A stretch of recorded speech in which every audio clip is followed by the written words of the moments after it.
On se croirait aux États-Unis, sauf que nous sommes dans le sud-ouest de l'Allemagne. À Ramstein vivent 50 000 soldats américains et leurs familles. Pour combien de temps? La question se pose depuis que Donald Trump a annoncé vouloir réduire les effectifs déployés en Europe d'ici 6 à 12 mois.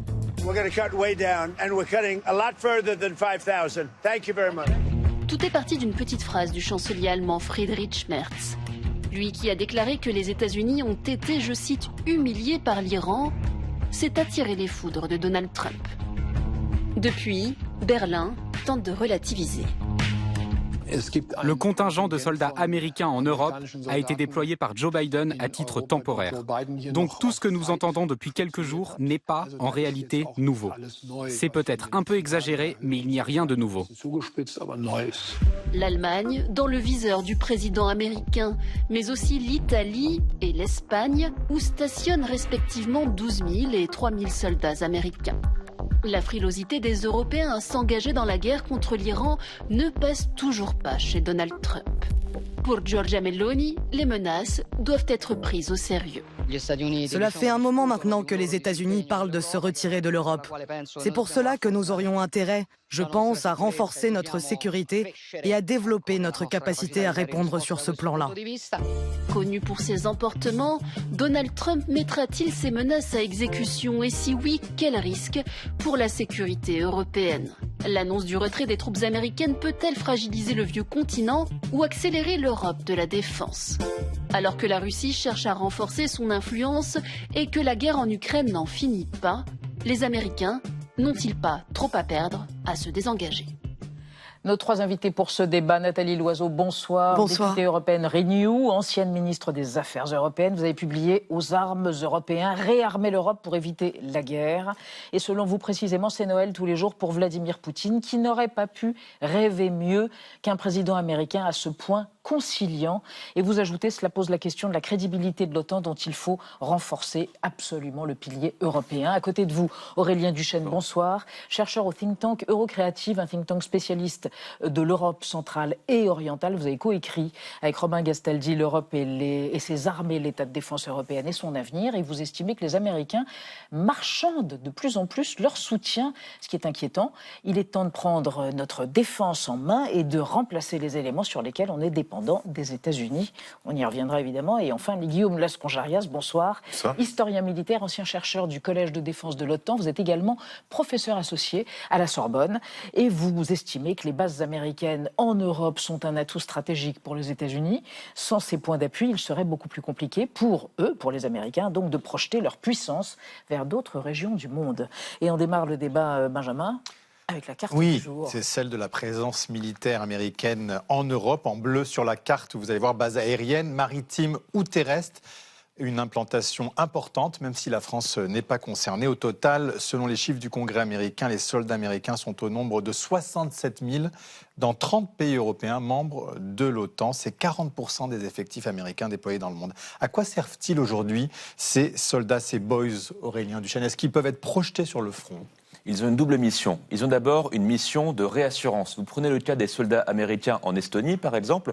Leur présence ne suffirait pas à repousser une attaque russe, mais c'est le fait d'avoir des soldats américains qui se mettraient, comme les Français et les Britanniques qui sont là aussi, en travers des colonnes russes, qui sert à dissuader la Russie.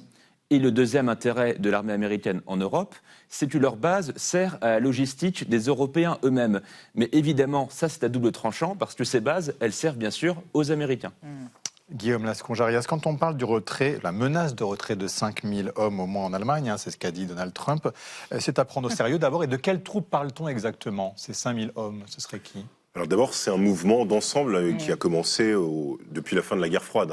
Au plus fort de la guerre froide, on avait quasiment 10 fois plus de troupes américaines. Alors on en avait en Allemagne, énormément. On en avait en Grande-Bretagne. On en avait finalement sur toute la ligne de front qui séparait l'Europe du pacte de Varsovie. Et donc, il faut s'imaginer qu'ils étaient là pour ce qu'on appelle renforcer d'abord et, effectivement, comme le disait Aurélien, faire cette forme de rassurance. Est-ce que c'est crédible, ce désengagement ? En réalité, il a déjà eu lieu. Il a eu lieu, en fait, en 2014, et même un petit peu avant, sous la présidence Obama. On a tendance à l'oublier, oui. Puisque c'est sous Obama que les dernières, ce qu'on appelle brigades de combat, ont été finalement supprimées ou rapatriées aux États-Unis. Depuis, on a en fait ce qu'on appelle une présence rotationnelle ou tournante, c'est-à-dire que de manière régulière, les États-Unis envoient dans des missions de réassurance des unités, des bataillons pour des missions temporaires. Pour quelques semaines à quelques mois, mais qui ne sont pas, et c'est la vraie différence avec les troupes qui sont présentes, permanentes. À la place, on a des troupes essentiellement de soutien qui assurent ce qu'on appelle la logistique et le commandement et le contrôle, mais qui n'ont en fait qu'une vocation, être capable de garantir la remontée en puissance si demain un conflit nous opposait par exemple à la Russie. Par exemple, au hasard. Nathalie Loiseau, Donald Trump évoque aussi des hommes, des boys, enfin des soldats qui sont stationnés en Italie. Il y en a eu 12 000 à peu près, un peu plus de 10 000, et en Espagne un peu plus de 3 000, qui pourraient aussi être rappelés à la maison. Il faut aussi se souvenir que Donald Trump a déjà rapatrié des troupes qui étaient présentes en Roumanie. Et d'ailleurs, la France est nation cadre pour l'OTAN en Roumanie. Et heureusement, les Roumains se sont sentis rassurés du fait que nous allions augmenter nos propres effectifs. Mais vous avez mentionné l'Espagne, notamment la base navale de Rota en Espagne, qui est une base américaine. Elle sert évidemment pour rassurer les Européens, mais elle sert aussi aux Américains pour se projeter. C'est leur point d'entrée en Méditerranée, et la Méditerranée, ça n'est pas que pour les beaux yeux de l'Europe que les navires américains la sillonnent. De la même manière, la base de Ramstein en Allemagne est un hub extraordinairement important pour toutes les opérations aériennes américaines. Donc quand Donald Trump dit finalement on protège les Européens qui ne viennent pas nous aider quand nous ne leur avons pas demandé et que nous ne sommes pas menacés, il oublie de dire que cette présence américaine en Europe, elle est aussi largement au bénéfice de l'armée américaine, bien sûr. Alors vous avez évoqué Ramstein, donc on la surnomme maintenant, on va en parler avec vous trois, la petite Amérique. Vous nous décrivez cette base énorme. Oui, plus de 50 000 Américains y sont stationnés, des militaires, des civils et leurs familles, donc à Ramstein, une région rurale du sud-ouest de l'Allemagne. Et la particularité de cet endroit, eh bien, c'est qu'on se croit vraiment aux États-Unis. Les rues portent le nom d'États américains ou d'anciens présidents. Le drapeau flotte au porche des maisons. On peut acheter des donuts au supermarché qu'on paye en dollars. On peut aller au bowling et bien évidemment là-bas, le cinéma est en version originale, non doublée. Alors on pourrait penser qu'ils vivent en autarcie, coupés du reste du monde, et pourtant ce n'est pas le cas depuis 75 ans presque. Certains se sont intégrés, ont créé des familles mixtes, mais surtout ils ont contribué à dynamiser l'économie. Et d'ailleurs le maire de Ramstein, Ralf Eschler, en est bien conscient. Lui évalue à 2 milliards d'euros l'impact financier de la présence américaine pour toute la région de Kaiserslautern. Ce sont des emplois, des chantiers, des commandes. Et ajoutez à cela que les Américains, contrairement à nous, Européens, n'épargnent pas. Ils consomment dans les restaurants, dans les magasins, à tel point que la commune de Ramstein est l'une des plus prospères du land de Rhénanie. Et ça inquiète le maire, car si tout s'arrête du jour au lendemain, je le cite, on mettra une génération pour s'en remettre. Aurélien Duchesne, on voit à quel point la présence américaine est importante d'un point de vue économique pour les Allemands, mais on le disait juste à l'instant, quel est l'intérêt vraiment pour les Américains d'être présents sur cette base à Ramstein et plus largement en Allemagne ? Elle leur sert quelque part de porte-avions géant. Vous avez par exemple 2 bases aériennes de 2 km de long qu'en ce moment même l'armée américaine utilise pour les opérations qui mobilisent 600 aéronefs américains au Proche-Orient. Et puis il y a aussi une garantie d'assurance, on va dire, politique. Parce que l'autre force de la présence américaine en Europe, c'est aussi de dire qu'elle est permanente et qu'il y a derrière l'OTAN, derrière le fameux article 5, il y a des relations bilatérales solides chacune. Celle avec l'Allemagne. C'est ça, d'entraide. Enfin, absolument. Ouais, L'Allemagne a été jusqu'à proposer elle-même de payer les soldes des soldats américains sur son sol quand l'État américain était paralysé par le shutdown budgétaire. C'est dire la force de ces relations. Nathalie Loiseau, pour vous, c'est un cadeau fait à Vladimir Poutine, ce retrait des 5000 hommes à venir, c'est ça que vous dites ? Je crois qu'il n'en croit pas ses yeux et ses oreilles. Objectivement, affaiblir à ce point l'OTAN, comme le fait Donald Trump, de manière systématique, presque méthodique, c'est un mot qui ne va pas très bien avec Donald Trump, mais si on regarde depuis qu'il a repris le pouvoir, entre les prises de parole répétées pour dire que il n'est pas sûr que les États-Unis viendraient au secours des Européens, puisque les Européens sont ingrats, traîtres, lâches, tout ce que vous voulez. Donc ça veut dire l'article 5, écoutez, c'est là, mais je ne sais pas si je m'en servirais. je retire des troupes.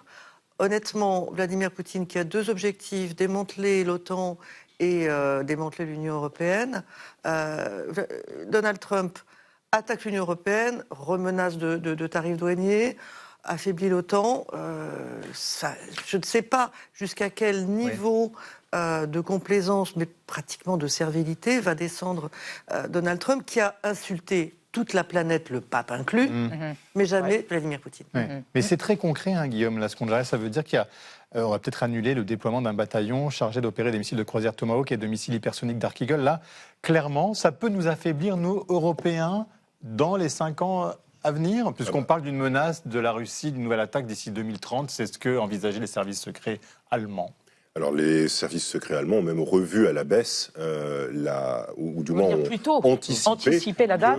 La menace ne serait plus vers 2030, mais plutôt vers 2028-2029. Si vous prenez, ne serait-ce que, c'est une incise, mais ça montre bien pourquoi est-ce qu'en Allemagne, ce chantage, parce qu'il n'y a pas d'autre terme, autour du retrait de soldats allemands crée des formes de crispation, c'est que vous avez à la fois...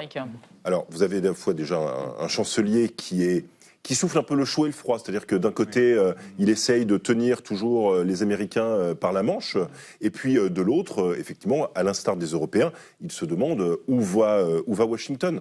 Et le déploiement de ce bataillon-là, mais en réalité, il faut élargir le spectre, c'est l'interrogation sur la façon des Américains de réellement souscrire à des engagements qu'ils ont formulés autrefois. On citait l'article 5. Oui.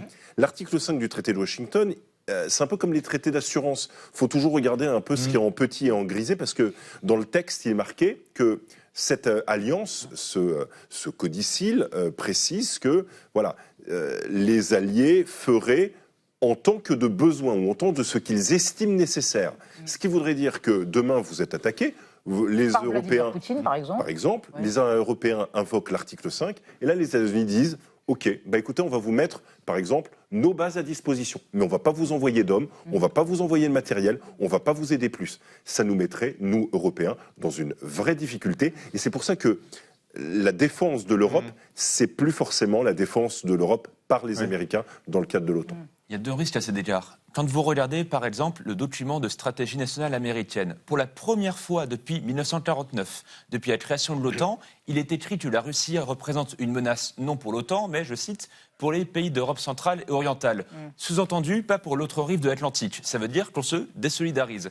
Et le deuxième risque, j'étais par exemple l'an dernier sur une base américaine en Estonie. Vous posez la question évidemment aux soldats, ils disent on est prêt à se battre, mais on n'est pas sûr qu'en haut, à Washington, on nous demande d'aller mourir pour une ville en Estonie, je les cite, qu'aucun Américain ne se remette sur une carte. C'est ça le vrai risque. C'est pas que les Américains partent demain, ils seront toujours là, mais c'est qu'ils ne soient pas appelés à se battre. Il y a un autre risque, et qui n'a pour le coup pas grand-chose à voir avec l'idéologie, mais plutôt un risque concret, et qui est en train de se concrétiser, c'est que le matériel américain, dont sont équipées beaucoup d'armées européennes, qui en sont très dépendantes, ne soit pas disponible. Comme les F-35 par exemple. Alors, pas seulement. Les avions. Déjà, l'Estonie a reçu une notification des États-Unis de Pete Hegseth, le secrétaire... le fameux secrétaire à la guerre, enfin, qui est redevenu secrétaire à la défense. Expliquant que les Tomahawks, c'était pas possible parce que les États-Unis étant engagés en Iran et défendant plus ou moins les pays du Golfe, en fait, ils étaient trop occupés à ça et à remplir leur propre stock. Donc les Européens, désolé, mais vous passerez bien après, et en tout cas pas tout de suite. Et ça, c'est un risque concret, c'est quelque chose qui est en train de se passer et qui évidemment valide tout ce que nous avons dit depuis toujours sur l'autonomie stratégique. Mais je voudrais juste dire une phrase courte, si possible. Nous, Français, ça nous est assez facile d'en parler à notre aise, comme ça, sur votre plateau, parce que nous n'avons pas de base américaine, parce que nous avons l'autonomie stratégique, parce que nous avons une dissuasion nucléaire autonome. Quand vous êtes balte, petit et dépendant, ou allemand, et qu'on vous a demandé pendant des décennies de tout faire sauf d'avoir une armée qui tienne la route, c'est beaucoup moins drôle. Alors, et ça a déclenché la réaction de Mark Rutte, secrétaire général de l'OTAN et proche de Donald Trump. Écoutez ce qu'il dit de cette menace de retrait. We have seen some disappointment on the US side with the reaction of Europeans to what is happening in Iran, and the US trying to make sure the world is safer by making sure that Iran's nuclear and long missile capacity is being degraded. But at the same time, I would say the Europeans have heard the message. Guillaume Lasconjares, comment vous interprétez ce que vient de dire Ruth? Ça signifie quoi? Les Européens ont compris le message 5 sur 5?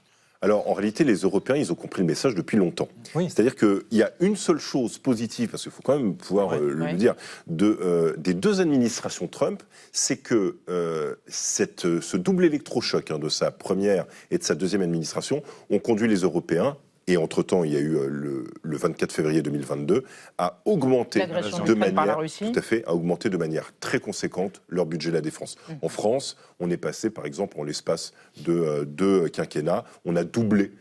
Et on n'est pas les meilleurs là-dessus. Ça sera 430 milliards pour la prochaine loi militaire. Nous, on était bons, mais pour des pays, pour l'Allemagne, c'est un changement radical de temps. Regardez pour la Pologne, c'est encore plus impressionnant. Donc, il y a cet aspect positif.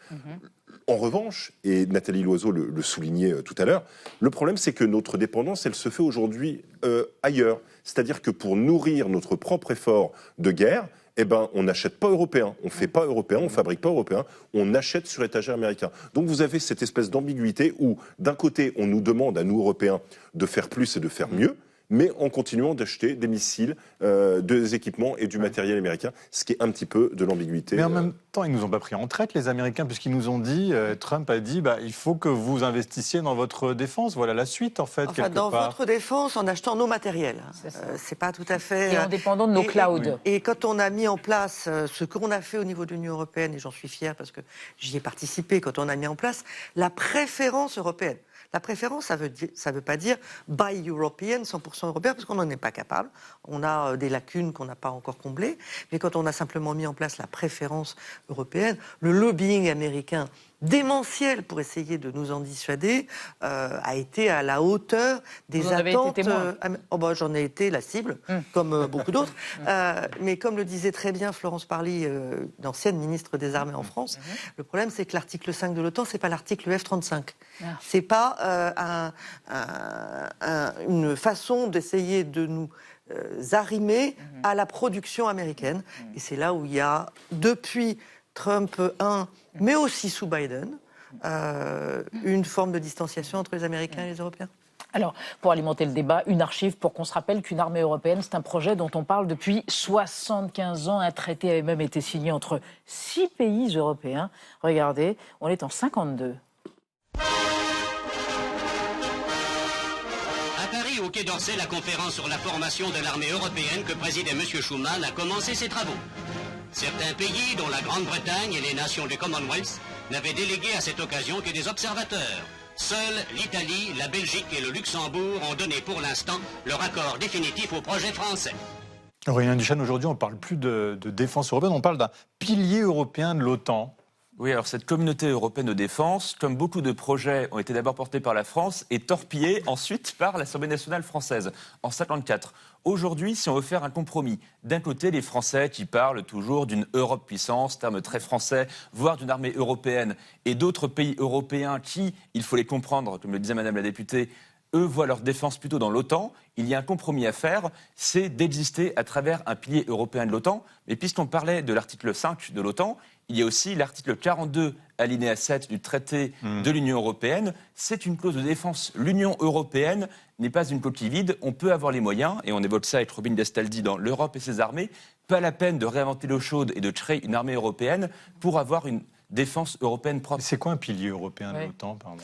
Déjà, ça évite d'exclure les Britanniques, parce que les mêmes Britanniques qui, dans les années 50, disaient quelle horreur, et honnêtement, en 2019, quand on a vraiment commencé à faire avancer la défense européenne, on était assez content que les Britanniques soient plus là pour nous bloquer, mais les mêmes, ils reviennent en courant, parce que le splendide isolement, quand vous avez Donald Trump en face, c'est tout sauf agréable, et on ne peut pas sécuriser, protéger l'Europe si on n'a pas les Britanniques, les Norvégiens avec nous. Donc ça ne peut pas être purement Union européenne, même si l'Union européenne a des atouts, elle a des financements, elle est capable d'intervenir dans tout le domaine hybride où une alliance militaire stricte est parfois pas complètement efficace. Mais on ne va pas non plus se passer de ce que l'OTAN a su faire et sait toujours faire, c'est-à-dire des centres de commandement et de contrôle, c'est-à-dire du dialogue entre les militaires. Si on voulait commencer à faire ça, nous, Union européenne, on ne serait pas prêt avant 20 ans. Et compte tenu de ce que nous disent les services de renseignement, on n'a pas 20 ans devant nous. Donc il faut un compromis. Guillaume Lascongérias, il y a quand même des projets européens qui tentent d'aboutir, mais qui tombent à l'eau. Je pense notamment au projet SCAF, franco-allemand, l'avion. Est-ce que ça, c'est du pain béni pour les États-Unis parce que, de fait, on sera obligé d'aller acheter leur matériel militaire? Alors déjà, n'enterrons pas encore le SCAF tant qu'il ne l'est pas, véritablement. La dernière médiation est quand même sur le point d'échouer.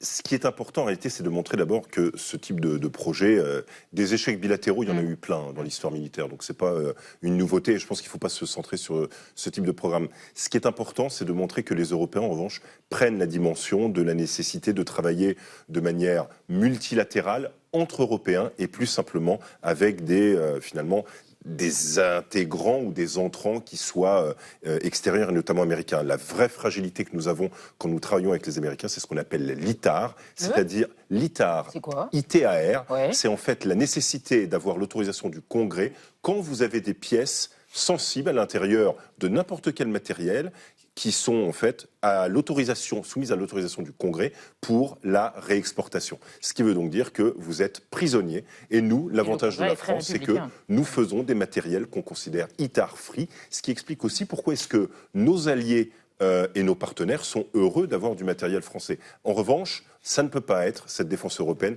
que sur une base industrielle et technologique française. Il faut européaniser cette défense et cette industrie aussi. Bon, écoutez, merci infiniment d'être venu débattre et d'avoir fait votre auto-promo au passage. Vous avez bien raison, Aurélien Duchesne. Merci à tous les trois.